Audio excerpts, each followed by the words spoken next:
ए बाळा, किती दिवस अजून असंच बसून राहणार? किती दिवस तुझा जीव दुःखात दाबून ठेवणार? तू पडला आहेस ठीक आहे, पण इथेच अडकून राहणार का? मी सांगतो, तुझ्यात आग आहे.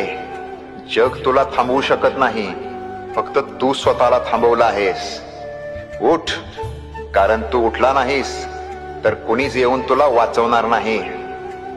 तुझं स्वप्न तुझी वाट बघतंय, तुझं भविष्य तुला हाक मारतंय, आणि तुझी हार ती फक्त तुझ्या मनाची गोष्ट आहे. जे तुला कमी समजतात, जे तुला खचताना बघायला आवडतं, त्यांना चुकीचं सिद्ध करायची वेळ आली. आता उठ, कायमच्यासाठी नाही पण आजसाठी, या एका दिवसासाठी. कारण लक्षात ठेव, ज्याने एकदा पुन्हा उठायची हिम्मत केली